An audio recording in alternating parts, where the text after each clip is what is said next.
नमस्कार प्यारे बच्चों, मैं परिहार सर आप सभी का मेरे इस YouTube channel primary digital study में स्वागत है।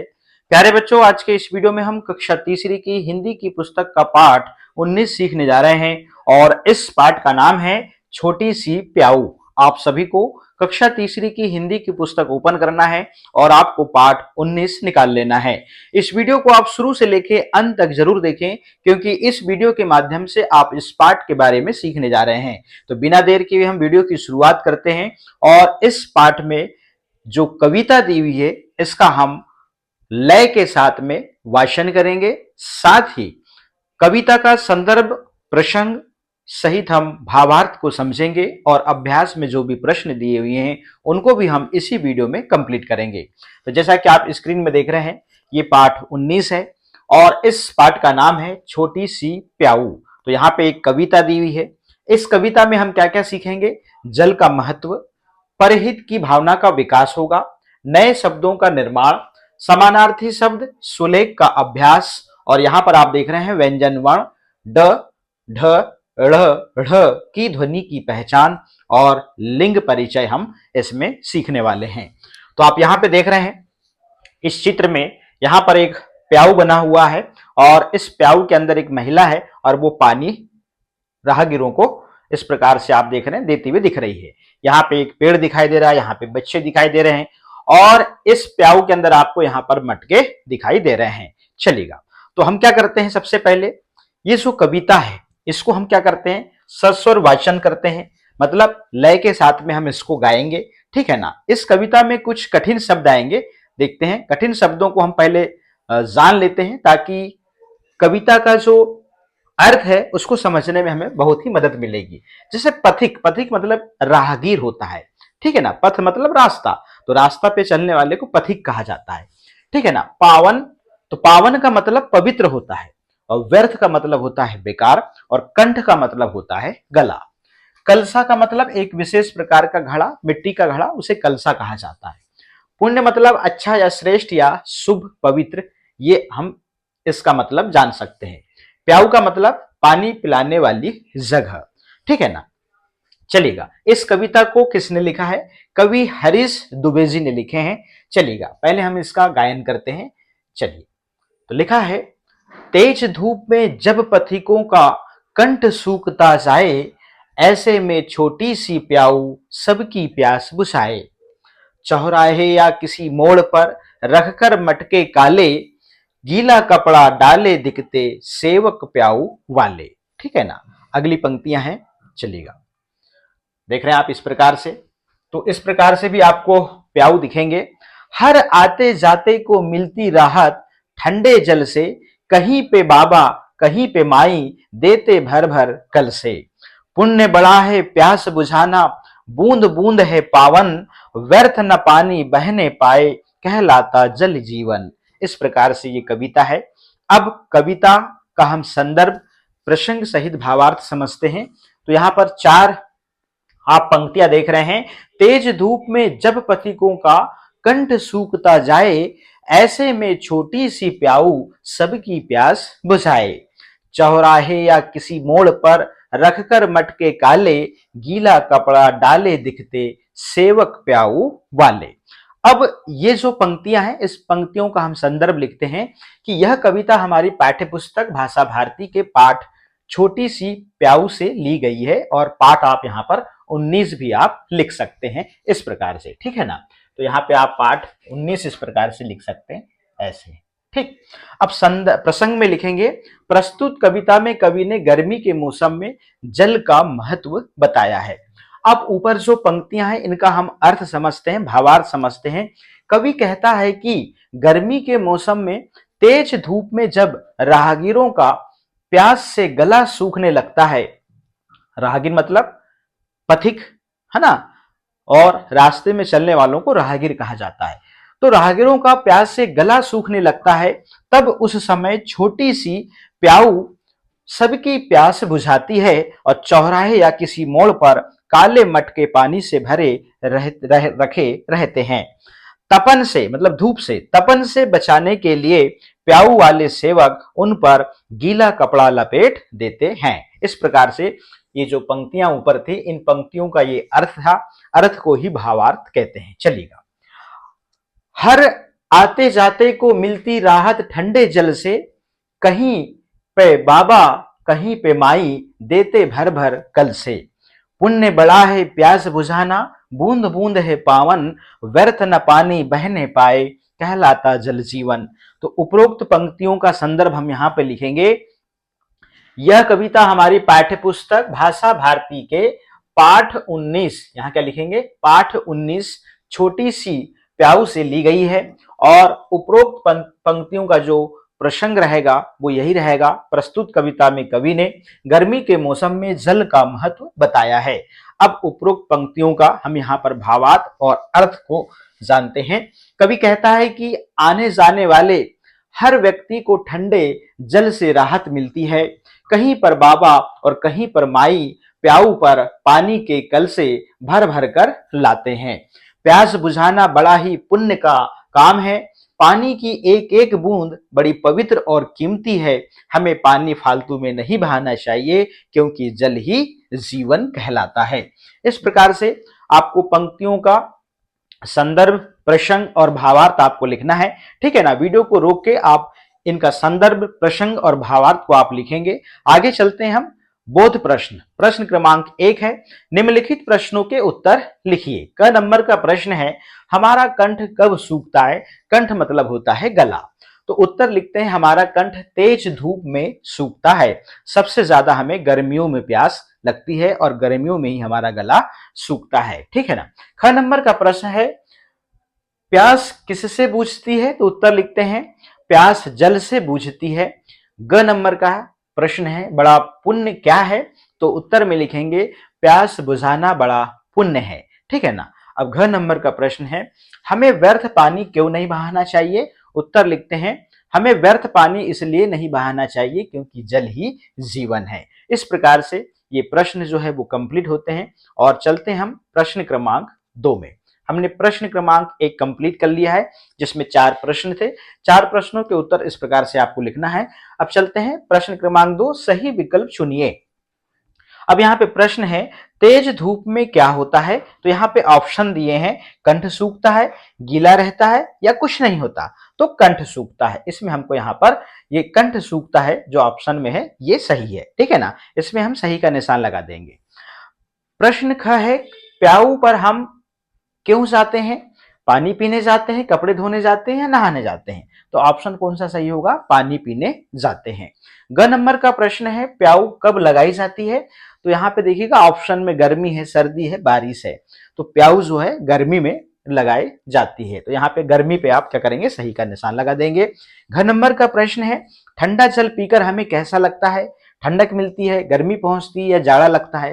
तो यहाँ पे जो ऑप्शन है ठंडक मिलती है, इस पे आप सही का निशान लगा देंगे। प्रश्न क्रमांक 3 है, खाली स्थान भरिए। अब यहाँ पे देखिएगा ऊपर कुछ शब्द दिए हैं और यहाँ पे पंक्तियां में आप देख रहे हैं खाली स्थान दिया हुआ है। तो यहाँ पे आपको इन शब्दों को आपको यहाँ पे लिखना है इस प्रकार से, जैसे तेज धूप। तो यहाँ पे धूप दिया है, देखिएगा यहाँ लिख दिए, तेज धूप में जब पथिकों का कंठ सूखता जाए। तो यहाँ पे धूप और यहाँ पे कंठ शब्द आपको लिखना है, ठीक है ना। ख नंबर में, कहीं पे बाबा कहीं पे माई देते भर भर कल से। तो यहाँ पे आपको बाबा और यहाँ पर आपको भर भर शब्द आपको लिखना है। फिर ग नंबर में, पुण्य बड़ा है प्यास बुझाना बूंद बूंद है पावन। तो यहाँ पे आप बड़ा शब्द लिखेंगे। घ नंबर का प्रश्न है, व्यर्थ न पानी बहने पाए कहलाता जल जीवन। तो यहाँ पे आप व्यर्थ और यहाँ पे आप जीवन शब्द लिखेंगे। इस प्रकार से ये प्रश्न आपका कंप्लीट होता है। अब हम चलते हैं अगले प्रश्न पे। भाषा अध्ययन का पहला प्रश्न है, उदाहरण के अनुसार नीचे लिखे शब्दों में वाला शब्द जोड़कर नए शब्द बनाना है। जैसे मटके, प्याऊ और पानी और कपड़े, इसके बाद में आपको वाला शब्द जोड़ना है। तो जैसे मटके तो मटके वाला, प्याऊ प्याऊ वाला, पानी पानी वाला, कपड़े कपड़े वाला। इस प्रकार से आपने सुना होगा, आपके गांव मोहल्ले में कपड़े वाला आया है, ऐसा सुना होगा आपने, है ना। मटके बेचने वाला आया, ऐसे सुना होगा, ठीक है ना। चलिएगा, प्रश्न क्रमांक 2 है, नीचे लिखे शब्दों को पढ़िए और 4 बार सुंदर व स्पष्ट अक्षरों में लिखिए। आपको एक कंठ शब्द पढ़ना है, ठीक है ना। फिर प्याऊ पढ़ना है, ठंडे पढ़ना है, पुण्य पढ़ना है और व्यर्थ पढ़ना है। इन्हीं शब्दों को आपको यहाँ पे लिख देना है, ठीक है ना, जैसे कि वैसे। अब प्रश्न क्रमांक 3 है, नीचे दिए गए शब्दों के समान अर्थ वाले शब्द लिखिए, जिनको हम समानार्थी शब्द कहते हैं। जैसे पथिक मतलब क्या होता है? राहगीर, और राहगीर मतलब क्या होता है? पथिक होता है। सेवक को नौकर भी कहते हैं, कलसा को मटका कहते हैं, मटका को ही कलसा कहते हैं। पानी मतलब जल होता है और जल मतलब पानी होता है, ठीक है ना। कंठ मतलब गला और गला को ही कंठ कहा जाता है। तो ये शब्द अलग अलग हैं मगर अर्थ क्या है? एक सा है, इसलिए इनको समानार्थी शब्द कहते हैं। चलेगा, अगले पेज में चलते हैं। प्रश्न क्रमांक 4 है, उदाहरण के अनुसार नीचे लिखे शब्दों से मिलते जुलते शब्द लिखिए, जिसे कहते हैं हम तुकान शब्द कहते हैं, ठीक है ना। जैसे मटके, झटके, लटके और खटके। मटका, खटका, अटका और चटका। बड़ा, खड़ा, सड़ा, लड़ा। जल, बल, कल और तल। तो आपने देखा इनकी अंतिम ध्वनि जो है वो एक सी निकल रही है, ठीक है ना। तो ये कहलाते हैं तुकान शब्द कहलाते हैं, ठीक है ना। चलिएगा, यह भी जानिए, जैसे डाक, ढाक, ढोल, ढोल, गाड़ी, गाड़ी, बड़ा, बड़ा, डाल, ढाल, पढ़, पढ़, गणना, घड़ना। तो यहां पे देखिएगा, यहां पे जो आप शब्द देख रहे हैं, ये वाले शब्द को देखिए। जैसे ये डाक है और ये ढाक है। डाक मतलब डाकिया जो लाता है डाक, उसको डाक कहते हैं, और ढाक मतलब ढाकना। देखिएगा, यहां पर अक्षर जो है ना, उनसे क्या है, यहां पर अर्थ बदल गया है। अब यहां पे देखिएगा, डोल, डोल मतलब ऐसे ऐसे डोलना, और यहां पर ये ढोल है, ढोल मतलब बजाने वाला ढोल, ठीक है ना।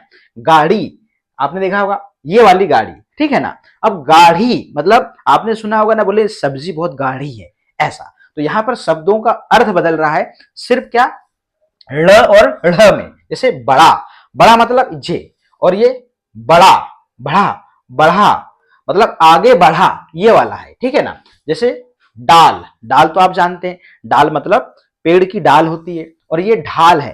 तो आपने जैसे मान लीजिए हम जैसे रोड, ऐसे रोड से जो ऐसा नीचे की ओर हम आते हैं, जैसे उतारा कहते हैं, उसी को ढाल कहते हैं, ठीक है ना।